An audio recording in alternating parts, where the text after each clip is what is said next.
Yo, what's up? Recording it all last minute on the way to work. But thank you for listening. Thank you for tuning in. Appreciate you. Two announcements. Cartel Society demo's out. Recorded a demo with some friends under an hour. Available through Josh's label, Emotions of City Lies, for tapes. And you can listen to it on this YouTube channel right now that you're listening to, Emotions of City Lies. That's hardcore. Hope you like it. And number two, you're going to hear it here first. Pharrell's coming to California at the end of January. The LA dates will be announced separately. And I can't announce that, but Inland Empire, back to the Grand Garage. Pharrell, Olivia, Youth Decline, January 24th. Be there. It's going to be awesome. I hope to see as many friends and new faces. Next week's episode is going to be Aaron Aspinwall from the Repos. That's South and Charles Bronson. It's gonna be sick. Thank you to Kevin. I hope you like this episode. His story is very inspirational, and he's really sick. I hope you enjoyed today's episode, and you get inspired to do something today. Thank you for listening. Remember, Pharrell, January 24th, Inland Empire, Riverside, back to the Grand Garage. Olivia, Youth Decline, we'll be playing with. And Cartel Society tapes soon. Go check the demo out, please. Thank you. Peace.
No industry, the best, greatest fucking interview, online zine, whatever the fuck you want to call it. It's here today. It's what day is it today? Friday, December 5th, 2025. It's cold. We drove an hour and almost like 2 hours. It was supposed to be an hour and a half, but it ended up being 2 hours from Los Angeles to the beautiful Santana. And our quick side note, and it's a long intro, but I know when you said there's a Prisión Póstumo song called, I think it's La de Vagabundos, where you talk about like homeless people. Yeah. And I've seen like, we live near Skid Row, so we're like, we've seen it all, like as far as homeless people.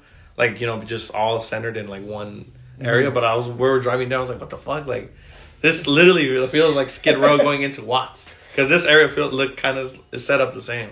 So it's kind of funny how like different, the displacement looks the same. And that shit's manufactured, dog. Yeah. Yeah, it's crazy. But my guest today is Kevin Lopez. What up? Kevin, I think we've done like 2 interviews. One didn't come out because it was so bad. Yeah. And one is out that I don't really like. But the reason I'm talking to you here for the 3rd time is because I think now that I'm a little bit older, I've realized how much it takes for a show to go right, for everybody to come out happy, let alone flying a band, let alone playing in bands, and the compromise it takes to be in a band, let alone multiple bands. The will to learn an instrument, and you play it, like we said earlier, you play an instrument in every band. And you just learn that it takes a lot for someone to do, especially like at your age, at 34. Like I'm here in your room. You have posters from all like sorts of punks and Lizzy, Death Side, Los Crudos. You're still like kind of that young kid, but you're also like, I see it in you that you're like you're responsible enough to see through and get things done. Which I really admire. But something else I want to emphasize besides, you're just someone who's contributed so much to punk and by booking shows, flying out bands, and being in bands, is that you're a Mexican kid from Santana. Like I think the way you act, you don't come off as with like a chip on your shoulder. You don't come off as more than who you are. And that's something I've always admired. I don't really know you, and I like your bands obviously, but I've always been inspired by you you just being like essentially a Paisa kid that's done so much in punk and kept it DIY, without becoming something else or getting burnt out. Yeah, well, I'm definitely burnt out for sure, but I've also never flown out a band. But I just help out, when I can, and when I book shows now, I book mostly for touring bands. I don't really book shows for no reason, just for that same reason, burnout. It's a lot of work and shit, and also we don't have fucking spots. If there were spots here that made it easy, then I would book more, to be honest. But that's not the case, Fucking most of the spots here, you got to bring everything, a fucking PA, all that shit, There's like one venue, but it's like really big, and it's hard to book at, and like I don't know, So I just try to do what I can, but as far as I've always just liked punk and shit, and so does my partner Karina, and I like old shit and physical media and stupid shit like that just takes up room, but that's why the house looks like this. Yeah, but I mean, but I think it's needless to say it's very admirable, to see, because I don't know, like I think I'm only 22 and I've already heard so many stories, and you kind of just get like, you kind of get overexposed to a lot of things, but it's always cool to see, like, it just comes down to simple as being a person who buys a record and just listens to a record at home and goes to one show. You're still doing that essentially. That's what I'm saying. But I want to talk to me about your childhood. I want to know how you grew up. I want to know, like, the guy who plays in Tozcos and Prisión Póstumo and like all these bands. The punk kid that became a punk and did a lot and toured a lot of places. Where did you come from? What's your story? Fuck. I've never really, I guess, answered it this or like something like this before, but I grew up in Santa Ana, so I've never really lived anywhere else. I grew up in the like Santa Anita area, which is the other end of Santa Ana from where we're at pretty much right now, where it kind of connects with like Garden Grove, and it's closer to like Westminster, Little Saigon area. Close to Harbor, which Harbor Street connects to Disneyland, and kind of behind a strip club called California Girls. Okay. Like that area, that's where I grew up. I did live in like some other areas around there, but that's where my family's always been. Most of my family from my mom's side is in Mexico,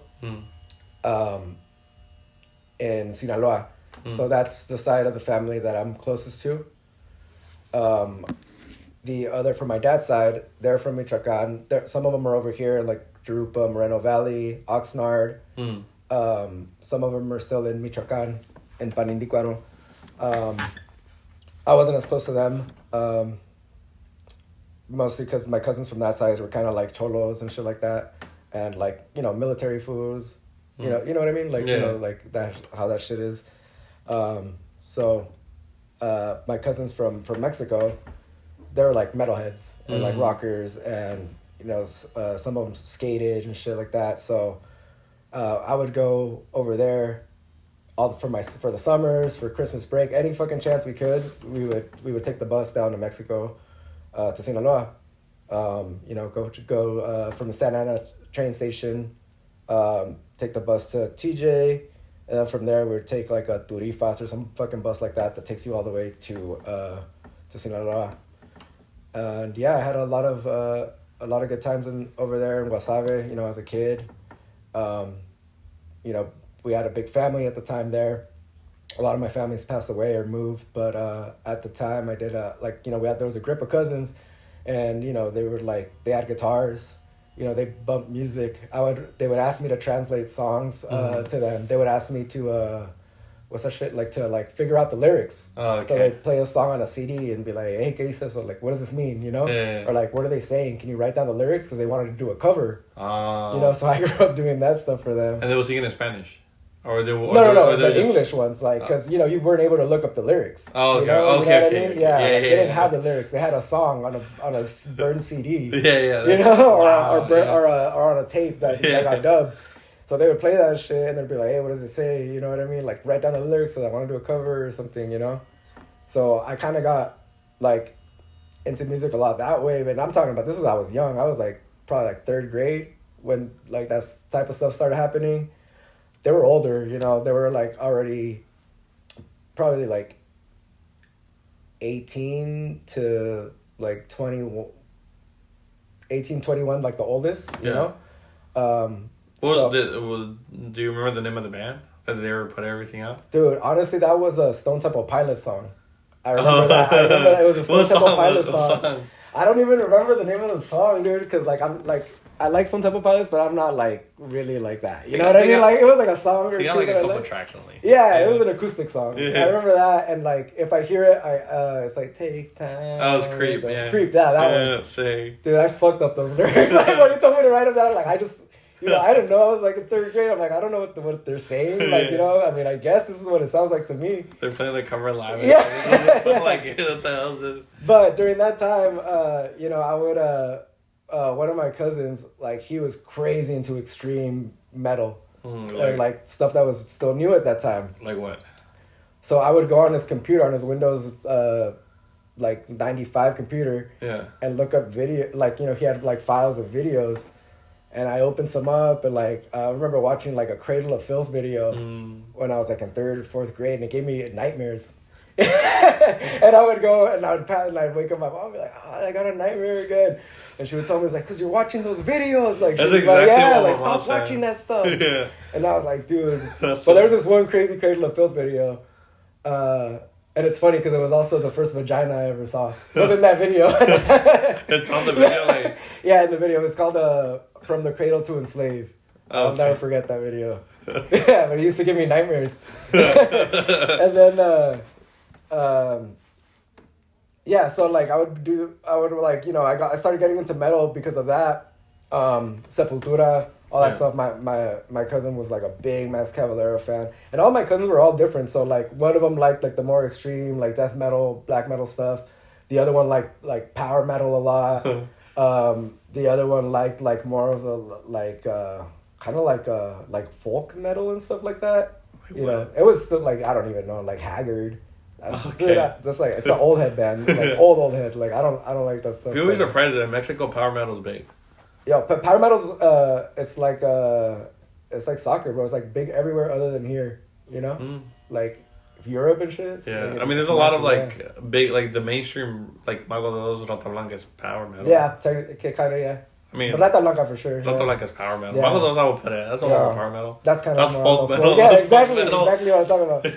But yeah, you know, so like, and then I had other cousins that were into like a lot of like 90s skate punk stuff, like of course like Bad Religion and stuff like that, but like they were like into like deeper stuff like Satanic Surfers, and you know they knew more about 80s hardcore.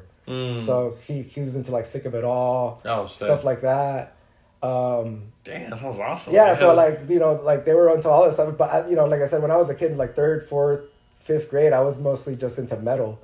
And, you know, I was listening to all these different metal bands, and this fool had hard drives like full of fucking music, and I would listen to everything I could, because I came home and like, fuck, I didn't even have internet here. I was like, damn, like this dude, like, you know, like they made it happen over there, like with very little resources. And I didn't understand how downloading music or anything like that worked. I just knew files in a computer, you know? Yeah. So that was my first, like, you know, I was getting into it, and, you know, I was like, fucking Gorgoroth videos and shit. Yeah, I know. But like, you know, it was cool, but like, like, there was stuff that I liked more, and I could tell I was more into like thrash. You know, I was able to tell even from a younger age that I kind of like thrash or whatever. But ultimately, there was this one time, you know, cause I told you I would go over there for the summers. I would go over there like 2-3 months at a time out of the year, and you know, I'd come back with, you know, exposed to something totally different over here versus what I was exposed to over there. And this one time I remember like I was already getting into punk, like the Bad Religion stuff, the NoFX and Rancid, like, because that type of punk was in fucking Mexico was huge, and Latin America in general, you know. Fucking huge, you know, because it was actually accessible. It was around the same time where like music videos. I wonder if it's still huge. I mean, those bands, I'm sure, would still fucking draw like crazy over there. But I mean, at the time, this is coming out, like, when you're going, this is it's big in general. Yeah, late 90s. Yeah. Early 2000s, for sure. Yeah, I remember being in, like, after a while, I was getting into that type of stuff, so I came back here, and then I got exposed to the scene that was happening here, so I got into, compilation CDs of stuff, and, I got into like the Casualties and stuff like that. And I remember I went back to Mexico, and I was like, yo, you guys got to check out this band, The Casualties. I thought the singer sounded like Cradle of Filth. Okay. And I showed my cousin, I was like, hey, dude, this guy sings like the dude from Cradle of Filth, kind of. What did he say? And he said, fuck that shit, fool. Listen to this. And he showed me Escorbuto. Oh, okay, okay. And those That's sick. So, like, he got me into, like, you know, he was trying to push that on me, and I was like, what the fuck? And I was like, I've never heard music, like, punk in Spanish until that point. Then they showed me, you know, eventually I got into other shit, but, where are those cousins now? Or, like, I'm curious, like... some of them are still in Guasave, Sinaloa. Another cousin is in Chihuahua. Just still listen to metal and, like, all that stuff? But yeah, they're still all into all that shit. My other cousin, Monse, lives in Guadalajara. Yeah. So they're all, yeah, still around. Mexicali. Yeah. So you still listen to Gorgoroth on the Windows 95? On the Windows 95, bro. That's so sick. Yeah. But, yeah, at the end of the day, like, I realized that, like, punk is what's up, dude. Yeah. Well, I had a similar, so I'm curious to ask you the next question, which is, what's your family think? Because, like, my mom knew what Tijuana No was, and, like, those, like, you know, very soft, like, rock band. Yeah. But then, like, my dad had a, you know that band Luzbel? Yeah, for sure. My dad had a Luzbel DVD where it's, like, I think it's B-Boy Desnudo or something like that. Mm-hmm. And it's, like, and my mom drew the line. Yeah. Which I was, like, I always, like, in my head, I'm like, this is all rock music. Yeah. But then she was, like, you know, the minute it came serious, I wonder if your parents were like that. Well, it's a little funny because you know how all my cousins were, like, into that shit? All of that started because of my uncle. Oh, okay. Yeah. Your sister's, your mom's brother. Yeah. Okay. Yeah, my Tío Pepe. That dude. Okay. Shout out Tío Pepe. Shout out Tío Pepe. Yeah. That fool fucking was super into, like, heavy metal and thrash in the 80s. Okay. So that fool would, like, bus missions over here to come watch Metallica, to watch Megadeth, to watch, like, Testament and all those type of bands. So he got them into like all of that stuff, suicidal. You know what I mean? Shit like that. Like he was the one that kind of like introduced them to more of Americanized, like more Western bands, I would say. Yeah. And then also just like where Sinaloa is, like it's northern Mexico. It's not like Ciudad de Mexico where they were exposed to like Luzbel, Transmetal, like all the Mexican scene or rock urbano. Like these fools are like kind of like more northern, so they're closer to the States, and they were able to like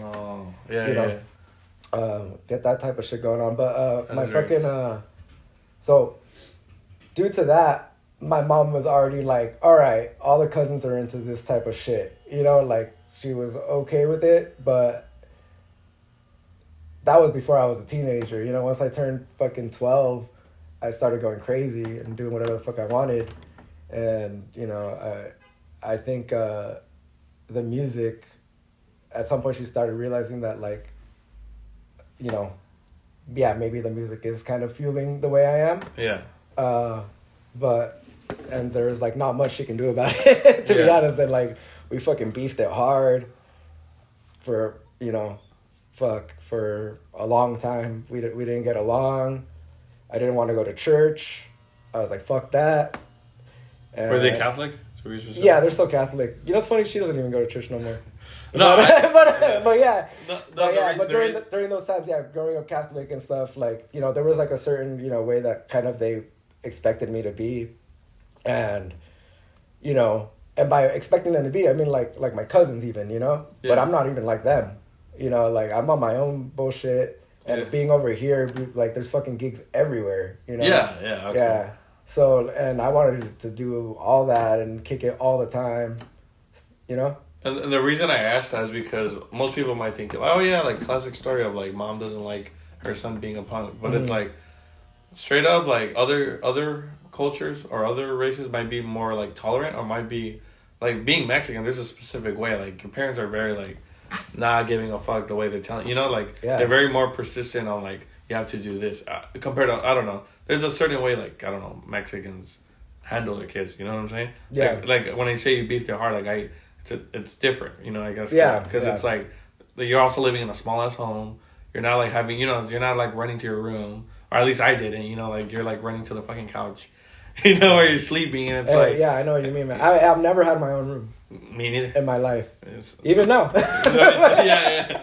You know what I mean? Yeah. Like, it's just like... It's a different environment when it's like you're beefing with your mom, and then also it's like they're coming from Mexico, and they're like, they're Catholic, it's like, it's the worst thing, And on top of that, like, I joke around now, but my mom at the time would be like, para eso crucé la frontera para que antes de... Yeah, like, there's always that guilt, and to this day, I mean, that's kind of why I try to, I try to keep my shit together, because that shit's always in the back of my head. Like, dude, I know how fucking hard my fucking dad works, I started working with him when I wanted an amp. So I wanted an amp, and he told me, like, hey, come to the kitchen. So I started being a prep cook when I was a little fucking kid, so I could buy an amp because I had a show or something like that. I don't even remember. Or I had band practice, but I didn't have an amp, Okay. Something like that. I don't remember exactly, but so, and I saw, like, later on, I realized that I made more than my dad at some point, and that made me feel different. Like as a kid, or like... No, this was already, I was like, like... Yeah. But once you get to a certain age and you're like, oh shit, I'm making more than my parents and they're fucking doing all of this, like, it just puts things into a way different perspective. I don't know. That's the way I look at it. No. But it kind of stops me from fucking up as much. That and my health. What's up with your health? I got fucking diabetes, dude. Type 1. Fuck. Yeah, a little gift from my grandma. Yeah, diabetes is very common. Yeah. I don't know. I want to say Mexicans, but I'll say for everybody. Type 2 is common to Mexicans for sure. Yeah, okay. Yeah. That just wasn't just me. Too much bread, fool. too much bread. Oh my god. Too much bread, too much tortillas. Yeah. Oh, fuck. Now you scared me. Okay, but I'm scared. I ate a lot of bread.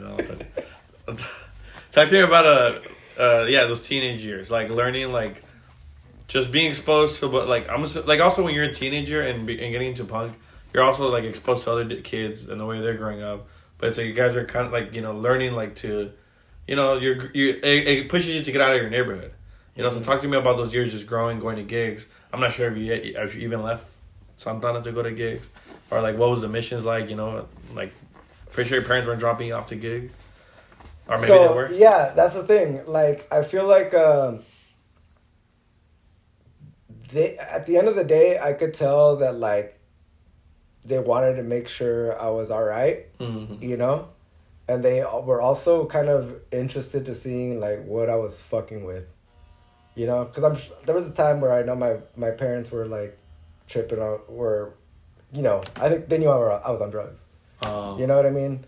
Or like I was just drinking too much or some shit. So I feel like they wanted to kind of be involved, or like not be involved, but like, you know, they were curious to see like where the fuck is this fool going? Like where is he that he doesn't come back for a week? You know, like so they went when I was like 12, I think is when I started actually like doing shit all the time.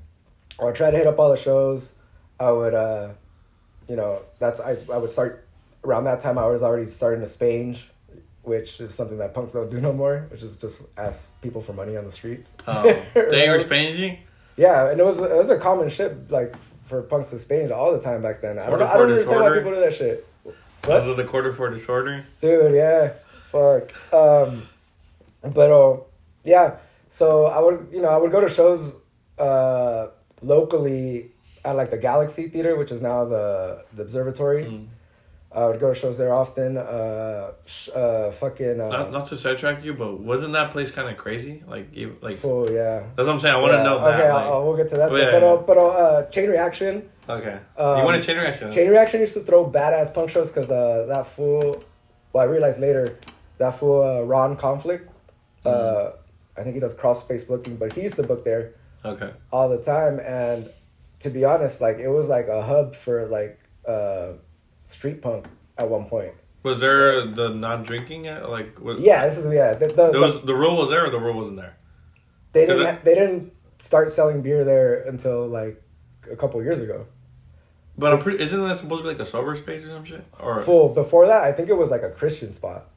Oh, it used to be like in the I didn't know that. Yeah, like in the late 90s, I think, or it used to have a different name or some shit. But it used to be a place where like Christian punk bands would play. And in Orange County, there's a bunch of Christian bands in general. Just like Christian punk bands, like hardcore, Christian hardcore. You know what I mean? I don't fucking know that. But like, I know that was like a thing. But like, I never went to. I would just go to the shows I liked, you know. But then Ross started. You know, like fucking the Virus would play there, Cheap Sex, shit like that. And because I want to say now the chain reaction is like strict, like on what you can do, like, you know, I want to say, but like but then you're talking about like there was a bunch of street punks, so I'm assuming it wasn't always like that. I don't fucking know, man. I wasn't paying attention to that type of shit. I was going to the gig, you know, and getting loaded or whatever. But fucking yeah, I would go to shows there.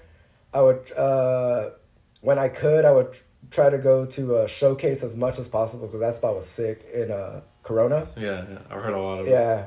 That spot was fucking badass. And I would try to go to LA, you know, like whatever, like the Allen, Key Club, Knitting Factory. Back then, that shit was more of a mission, obviously. As much as you love punk, and obviously you're still okay. I want to ask, like, do you think looking back now, was it cool for you at 12 to be like that out and about? You should have not waited a little bit more. I'm just curious. What do you think? I don't know, man. I think it's just a generational thing because I feel like people back then were into punk, you know, as of fucking 7th grade, 6th grade. And that was normal. It should be. I think it's right. But like that's not the case anymore. But like I feel like it's just how like, you know. Oh yeah, okay. How you get into it, but 17 was back then 17 was 12.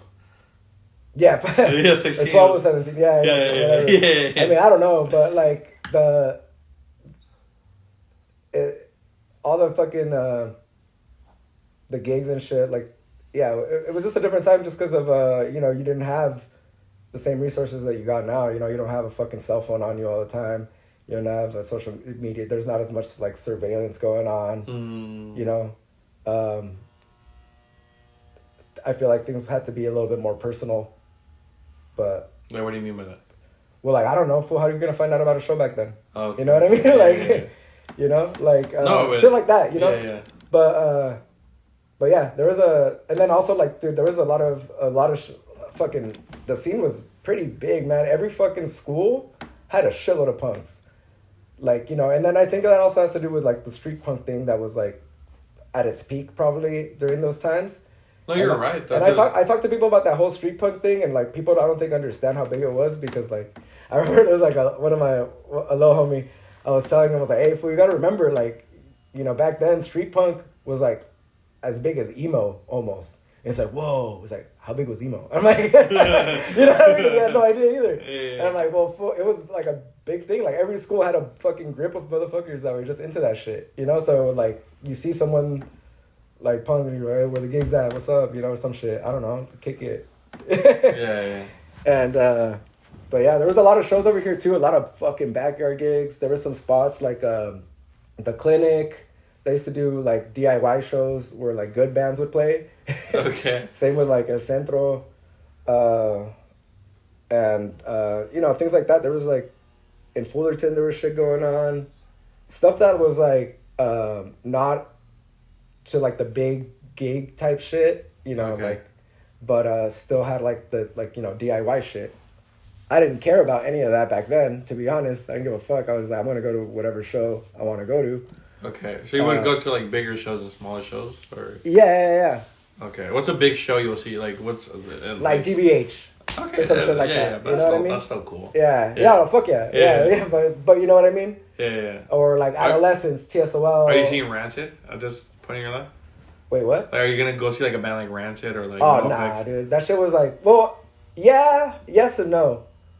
That stuff was like, Was it too big? that stuff I would just like go to like a Warped Tour, because they would all play that thing. Oh, okay. Instead of paying like, because those shows were expensive, you know? Okay, yeah. That's what Yeah. I'm like imagining. Yeah.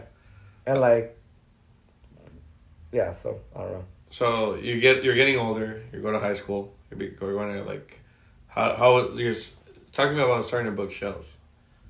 How, because you're saying it's very complex. It's very personal. It's very like, you know, like there's not a lot of resources. Now you can just Google Guitar Center or something. You go get a PA. You know, you got the maps. Fuck. You know, like Yeah. talk to me about booking a gig without having the internet much in your hand. Well, I didn't book gigs back then.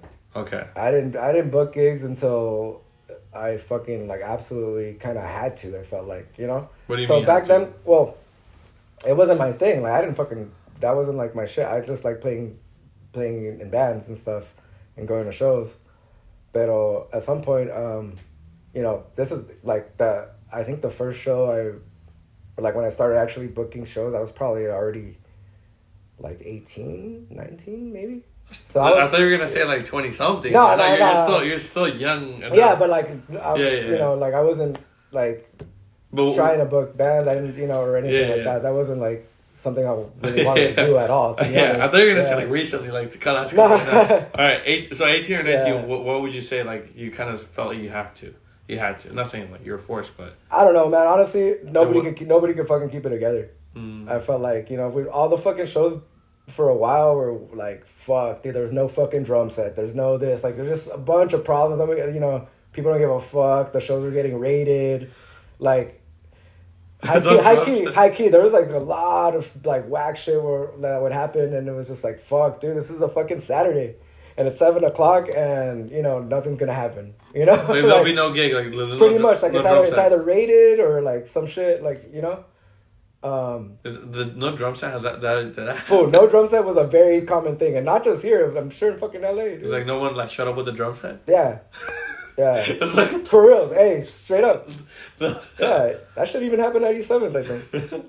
It's like no. Nah, they had a house kit, but like, yeah, that was a common thing because like, you know, you had to fucking bring everything. Nobody had cars. Nobody even had really gear. You know, you're kind of just sharing shit. Yeah. But yeah, fucking. So what was like? All right, I gotta book a show. What was the moment when you booked the first show? I'm just curious. Dude, like, I honestly don't even remember. I feel like I helped out with a show. I would help out with shows at my friend Lemon. Okay. So that fool used to have shows at his pad back then, and I would just kind of help them organize that shit. That shit was funny. I remember, like, because, all the shows were getting rated back then. We would have to make shit up and tell the neighbors stuff, like, random bullshit. So we got good at lying and, like, telling, we'd use different excuses, like, we're throwing a party for our cousin who's going to the Marines. Or something like that. So, like, people would be okay with all the crazy shit that was going on. Because it's not like a show today. Like, a backyard show today happens, and it's usually, like, chill, Yeah. But back then, it was a bunch of bullshit, so... Like, people just getting down or, like... Yeah, like, crazy shit, It was fun, but it was, like, Like, so we always had to create excuses, or, like, when the cops come, what do we have to tell them? Tell them something like that, or, like... figuring out some way to just get the show going. But I feel like, honestly, doing shows, it was probably started out with helping out Lemon at his pad. Okay, and it was his parents' pad? Yeah, I was right here on Ross. That's so cool. Ross and McFadden. His mom was okay with, or his parents were okay with, like... Sometimes they weren't there, I don't know. That fool had a little sick, like, garage shed thing. We'd fucking kick it all the time. I spent, like... I feel like I spent a lot of time there, like, just kicking it, and, like, that was, like, our little hub, because, like, we also had a bunch of homies that lived close by, so we could just, like, ride our bikes there and shit, and we would jam there. Sick. Is that what gave you the ability to learn how to play multiple instruments, or at least, like figure it out, like? No, I mean, mostly I just played guitar, and I played guitar until Tozcos. I started playing bass. And then drums, I kind of just picked it up, but I feel like the bass helped me out with the rhythm, so it helped me out a little bit. And I feel like I understood music already enough to do basic shit. And yeah, singing, I learned just from doing, covers, acoustic and stuff like that, kind of. Yeah. I was in elementary, I was in choir for a little bit. I feel like that kind of helped too. Yeah. Yeah. Sometimes I'm saying, like, it's not good to, like compare yourself to the outside world, but, like, kind of you, like, learning to, like, you had to buy an amp from helping your dad, like, to buy yourself an amp. Yeah. And, like, from going to, like, learning how to play 4 instruments. Are you proud of yourself for that? Someone who's never had a room learning how to play, like, 4 instruments, and, like, you play live, so it counts. It's not like you're, like, I'm not saying you're, like, a wizard, but still, that's, like, very impressive. I mean, I don't know, man. I feel like if it's more of having the time, if you have the time to be able to, like, do all that shit, then you'll be able to do it. But I feel like rhythm is an important key. And then once you understand the scale, you start thinking about songwriting, learning a shitload of covers. The more covers you learn, the better you're gonna be at stuff in general. I feel like, whatever instrument it is. But yeah, I mean, I don't know. So you're 18. You're booking shows. I'm in my head. You're just punk. 24/8. Well, or is there was a while where I tried to quit punk, bro. What happened? I gotta talk to him about that. Shit. I'm very curious. What do you mean you tried to quit punk? Dude, there was a time, cause like I said, shit was crazy. Everybody was smoking meth. All the punks were smoking meth, and there was like, people started losing it, after a while, and I wanted to, like, kind of separate myself from, like, a lot of the Santa Ana, Fullerton, Anaheim punk shit that was going on, just because the world was small to me still back then, and I was just like, I gotta get away from all this, like, I'm fucking up and shit. So I was like, all right, I gotta stay away from this side of punk, like, you know what I mean? Like, I can't be doing all this shit, kicking in with fucking crusty fools and living this type of life or whatever. So there was a while where I was like, all right, I gotta stop fucking with this. And, I would, like, listen to more types of music still, like, all within rock and punk still, or metal. But at some point I realized, like, this shit's, like, I like punk. Like, that's what I like. Like, this other shit ain't it. But like, were you like going to other shows? Like, did you change? Not really, man. Honestly, like a lot of the shows here in Santa Ana were like punk and metal. You know what I mean? And I feel like around that time, this was still like I was probably like a junior, gonna be a what's it called, senior, the last one. Yeah. And I wasn't gonna graduate. I didn't go to school for 6 months, and I wasn't supposed to graduate or whatever. And it came to a point where like, fuck, I needed I wanted to get my shit together at least enough to graduate. You're already thinking that in high school. You're already like, you know. Yeah. Because I was burnt, you know, and I was like, fuck. But around that time is when I started you learn how to who are your actual friends, and who are just people that you're just getting fucked up with. Yeah. So I started hanging out with Lemon more, with like my friend Sal, Rory, the people that I'm so close to now. Yeah. People that wanted to do more, that were into music more, that were into like other shit too. You know, not just getting fucking fucked up all the time and fighting your friends and shit and all that. So, which is funny because now I just see them and I just want to get fucked up.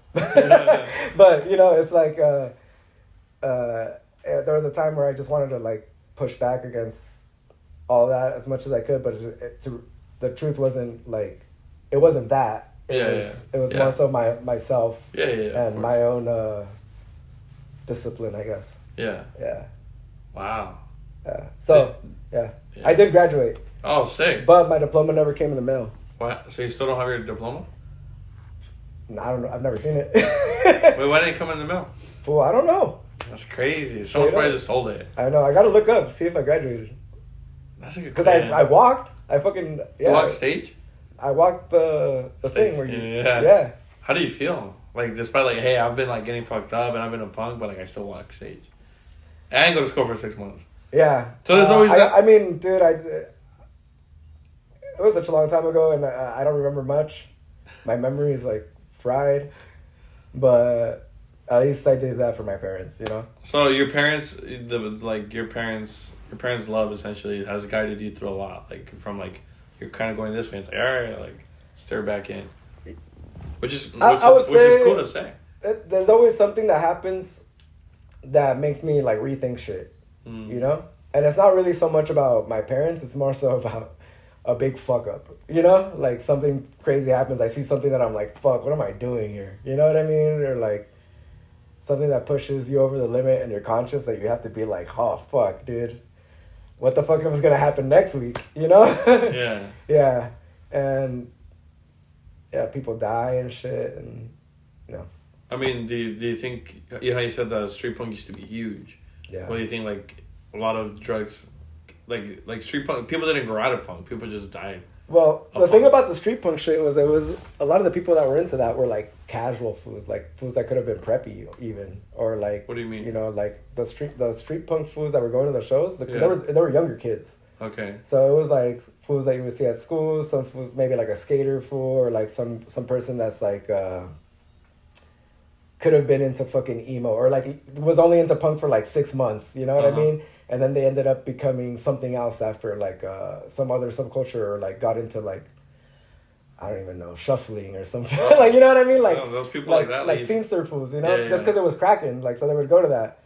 But the people that I would kick it with were like the chaos punks, which was like, I don't even know how to describe that to someone like you, bro. Like it's kind of like a chaos punk is like, imagine like a halfway point between like a very aggressive oogle and I guess like a spiky pogo punk, you know? Okay. Like somewhere in between there was like a chaos punk. They liked Gigi Allen. They didn't like Casualties or Cheap Sex. They thought that shit was whack. I thought it was like... They were more into like old school like Oi and shit like that. Okay. And like, you know, anything. Damn, so there was a punk is 2 punk for Cheap Sex and the Casualties. Fuck yeah. Okay. Fuck yeah, there was, dog. And those fools were like, you know, it was just the craziest, crazy people. Like, a lot of those fools are dead, like, you know. Do you think that breed still exists a lot, as much as it did then? Nah, hell no. So what do you think that, like, I guess, where do you think the chaos punk started, essentially? Fool, I don't know. I feel like it was a generational thing, like I said. Like, it probably was just from, like, people that were into punk didn't give a fuck. We're down to be homeless. You know what I mean? Like that type of shit.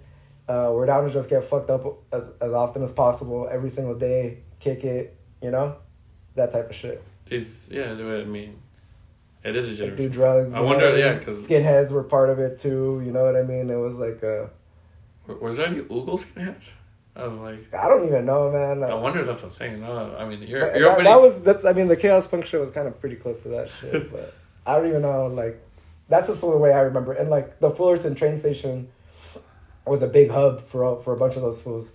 Because you could train hop and shit. Yeah. You know, down from fucking Union Station or whatever. Unlike a crust punk, or like the what's the word, you know, how they say a lot of crust punks are low-key rich, you know, like, or like, where the Chaos Punks, a lot of them... Like, what was the backstory? I have no idea. It's like all these people came out of fucking nowhere to me because I was a kid. Yeah. And all those fools were older than me, like, you know. Yeah. Those fools were the ones that could buy beer. Yeah. You know? So you were, like, just hanging downtown Fullerton, the train station, with, like, these older, like, crazy, like, just aggressive fucking punks. Yeah. Wow. I mean, but it was any stories from that? Any memories that, like... Fuck, I don't remember. Like, any, like, person that's like, hey, that one person, like... I know, I would love to hear it. Something. There's a lot of shit, but I don't know. Like those times are like they're good and bad. You know what I mean? But and a lot of those people fucking suck ass, fool. You know, straight up. Yeah. Okay. They're bad people. For reals. I like that you said that because when you were like they're chaos punks, I'm like, oh, like that's the ultimate, but it's like, they're not good people. I'm good friends with a lot of people still from that. But there's a lot of those fools that are just like, you know. Whack. Some of those fools ended up becoming boneheads. You know, like okay. It's just, but it's also just like because like once you're in and out of jail all the time, you know, you kind of you lose sight of even what you're not even. It doesn't even fucking matter no more. You're just like, you know. One thing I also would like to talk about is that Santana is like the predominantly brown community in the middle of like a non. Like, you know, just straight up. It was an immigrant town. Yeah. So how you mentioned earlier that what was the name of the observatory before it was called the observatory? The Galaxy Theater. I want to talk to me about like you talk about you knowing Limon, like at a young age, like a lot of you brown punks going to other places within Orange County. Back then, talk to me about that. Was it you know? So if you were, in general, I feel like if you were into punk back then, you put up with whatever to go to a gig, you know? And a lot of times you didn't really understand it, as long as somebody didn't fuck with you, but, like, that place was fucking infested with Nazis. Well, like, there's, like, you know, one of the biggest Nazi gangs is from Orange County called P9, and, like, all those fools would be there. And all those guys were, like, you know, 30 to 40, straight out of prison, you know what I mean? And there'd be like massive crews of those fools at the gigs, just fucking up people and shit. And yeah, it was whack. But fuck it. Then they would come out to all the shows too. So like anytime like a UK band would play, they would pull up. Anytime like TSOL, DI, bands like that would play, they would pull up. And it got to the point where you couldn't wear steel toe shoes to the Galaxy. Which, I don't know if a lot of people remember that shit, but that shit sucked because sometimes you'd forget and you couldn't get in. So, was there any instance of you just not going with that? You just wait outside and see if anyone had an extra pair of shoes in their trunk to borrow to go in, you know? You couldn't wear, they banned bandanas, suspenders, all of this shit. But I mean, they were doing that to kind of like, you know, crack down on the skinhead shit, but it was because of the Nazis, straight up. Yeah. But yeah, man, there's like stories of shit like, fuck, there's that one meme of like, there's this one, I don't know if you've seen this or meme or I don't know what it was, like a Twitter thing, but it was like an old head telling a story about a show and it was like super violent. There were all these fights and there was stabbings and all this shit, and the band playing was the Dickies. Hey, that's not a lie, dude. That's like some serious shit. It was like some fucking brown kid getting stabbed, like at a DI show, you know what I mean? Like some fucking 15-year-old kid by like these old fucking losers. Yeah. You know what I mean? Like that show, you know, it was around, you know, and I think a lot of that, comes from like when you're into punk and you're young, you kick it with whoever's punk. You know what I mean? There isn't like, oh, good punk, bad punk. No, it's like punks, and then if you're not a punk, fuck you. You know what I mean? Like, I'm gonna kick it with this group of people. Yeah. Because they're into the same shit that you're into, or at least you think. Until one of those fools later on gets into some other bullshit, and then next thing you know, that fool's a fucking bonehead because his fucking uncle was a punk from Huntington Beach too back then, and then, you know, it just kind of takes over that way. Since you're young, you're like at that time you're young. Did you ever get like this disillusion with punk? You're like, man, like who's actually like? Did it ever kind of like bring you down? Like it's like you think punk is this one thing, but then you're like all the time. Oh, you folded right away. You fucking became this. Yeah, man. That's what I was saying. Like, you know, I mean that also had a little bit to do with that too. Like it's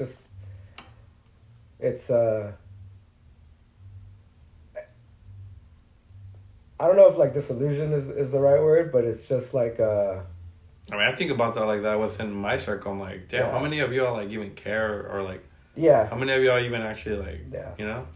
Because something's not even like the way you dress too. It's like you might be like, oh, this person's fucking. Yeah, the problem is like you can't have expectations in general though for something like this. Like that's supposed to be. But I think sometimes expectations automatically happen. Yeah. You know, like when I first heard like hardcore and punk, like Minor Threat or whatever, I was just like, everything is like Minor Threat.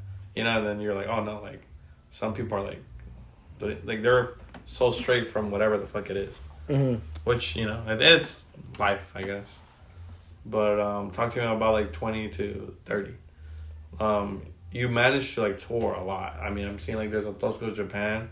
I know I asked this question the other time, and you said, "Oh, I feel like you should be proud, you know, like, or I would be proud if like from no fucking room in the Mexican neighborhood to like playing Japan under the name Tozcos." I think it's cool. But you can talk to me about some other proud moments, you know, that like you're like, man, I'm fucking here.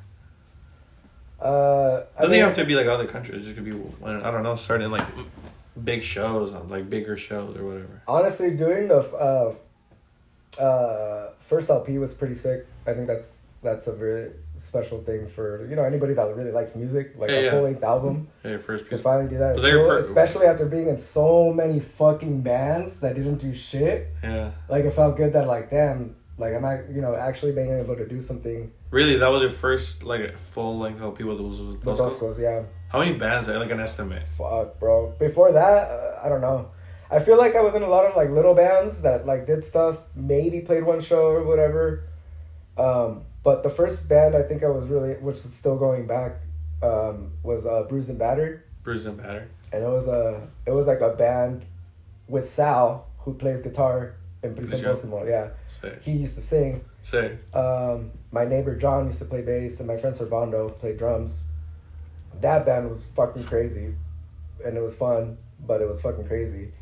And we never played outside of Santa Ana, not once. And we recorded, but we, like, didn't really put it out. You know what I mean? Like, we kind of just made, like, burned some CDs and, I don't know, people have MP3s and shit like that. And it was cool, but, you know, we used to cover Chaos UK. Sick. I remember that. No Security. At some point, we did cover Bad Brains, too. Band in DC, but we used to call it Band in OC. That's hard. That's kind of hard. But, yeah, that band ended in a disaster as well. Yeah. And was a contributing factor to me trying to kind of pushing away from punk and shit. And I think with Sal too, he went through something like that as well. Yeah, but that band felt like it was my, like, you know, where I was actually playing with people that were better, because my friend Servando, he was a good drummer. Same.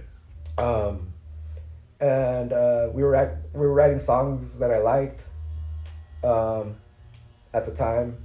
And I felt like, all right, this is cool creatively, and it was like satisfying, you know. So you had that, Even to this day, there's like a riff I had back then, or like a riff and some leads that I look back on. I'm like, man, that's really good. What the fuck? I did that shit when I was 13. The fuck, like that sounded cool. Like I still like it now, and I feel like that's the biggest thing is like, if you're able to look back at some of the music and you're still happy with it, then you did it right. And I've done a lot of that wrong, you know. Okay. But with that first Tozcos LP, I feel like I was really happy with it. and it was cool as fuck to me. So like aside from being like, you know, just a punk who happens to play in bands and just does things, like you said, you had this. You're talking about being 13 or just looking back and be like, oh, like I'm satisfied with something. And we were talking earlier about like you being in bands and like not liking a certain release. Just having like you had that more of an artistic. You had the artistic. What's the word? You know, you had the artist gene, I would almost say. You know, you're not just some guy who's like, all right, I'm going to play a riff, to put out a record, to be in a band, to just do things. Like, you have this, like, almost impulse to, like, you know what you like and what to do and, like, be creative.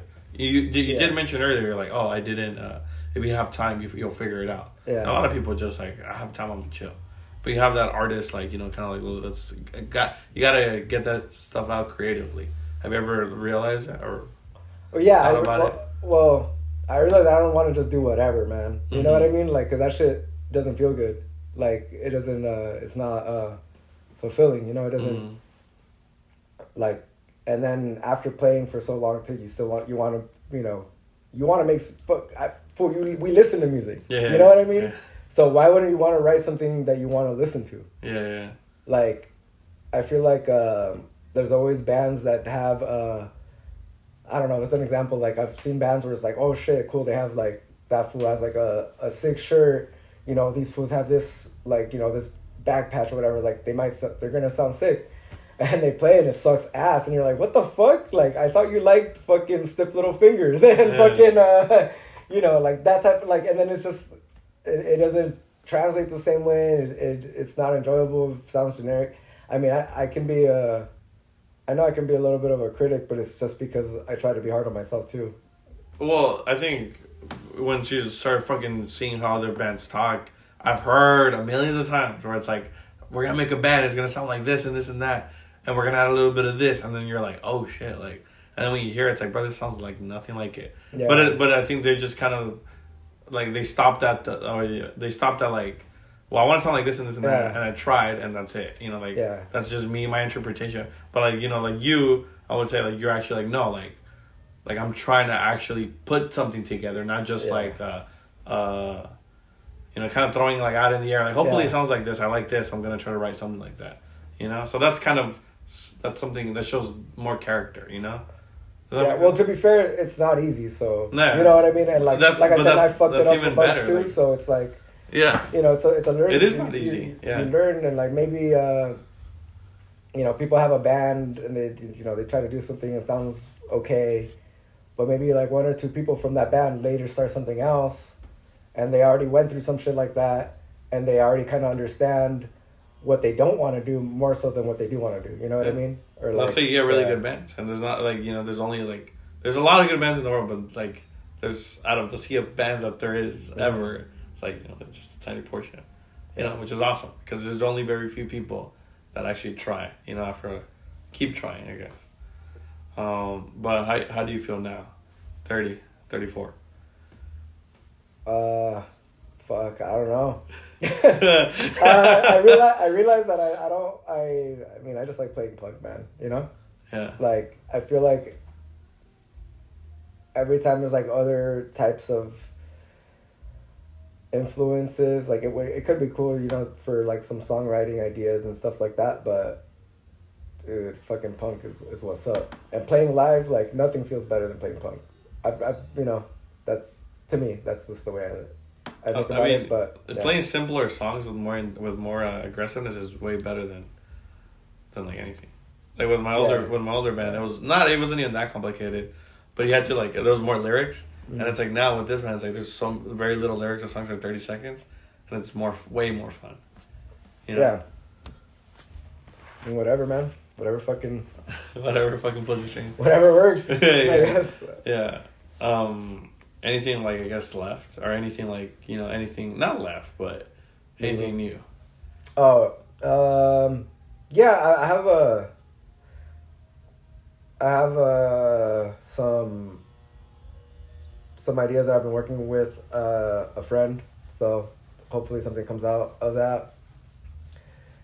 It's harder when you're older, to be honest, you know, to find people. I feel like when you're younger, you have like a big a pocket of people to that you can hit up to be like, hey, fool, you want to play bass? You want to play guitar? You want to play drums? Like, yeah. Now it's like, fuck, everyone lives far as fuck. You know, we're not like super local anymore.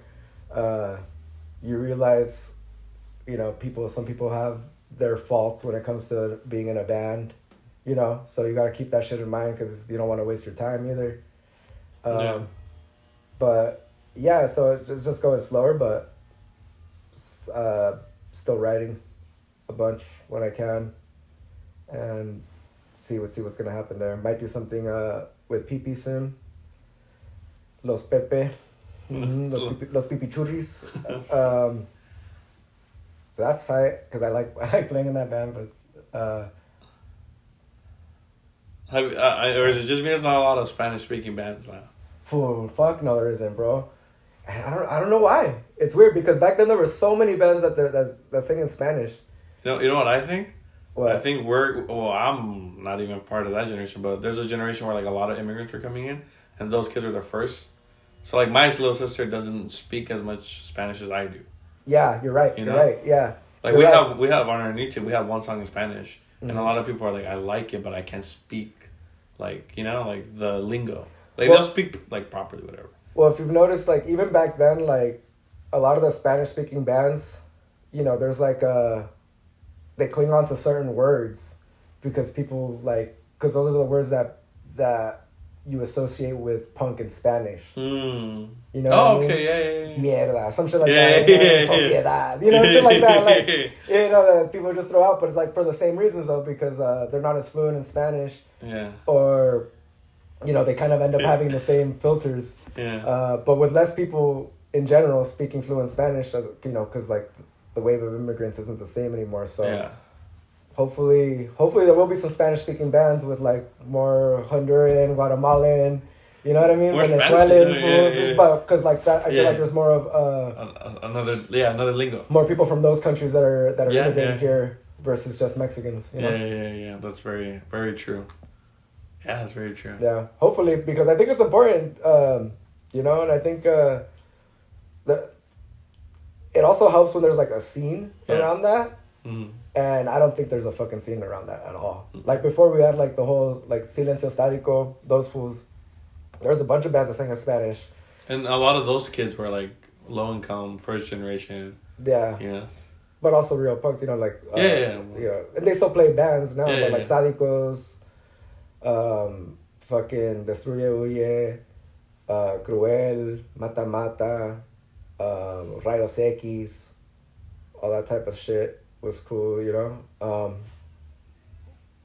But when people start other bands now, like, you know, they're in English. Yeah. But whatever. Well, I mean, hopefully start a fucking band, fool.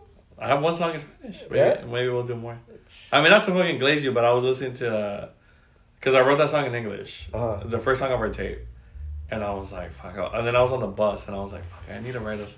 I was like, I need to sing. And I was listening to the Tozcos and then Instrucción América. And I was just like, man, I can speak Spanish. Like, why am I not? Yeah. Shout out. Fucking big influence. But I was like, man, I can speak Spanish. Why the fuck do I not sing in Spanish? And then I just translated, like, you know, in my head, like, on the walk from the bus to the practice. And then a lot of and I'm not bringing it up and not trying to put myself on a pedestal, but a lot of people get surprised. I'm like, it shouldn't be like a surprise. Like, it should be like, I speak Spanish. Sing in Spanish, but a lot of people kind of have this like, I don't know, it's like an internet wall where it's like you could only do so much because of what you see. I feel like it's more so like that even in hardcore. Oh, yeah. There's like a big wall of like I can only do this because I don't know. Not trying to talk shit, but but yeah, anything else you want to say? Anything else you want to say to like any little brown paisa kid trying to like do shit? No se agüiten, fucking grind it out. Keep fucking practicing. If you think your song's good, come back to it a couple months later, a couple of weeks later, see if it's still good. Say, later. Later.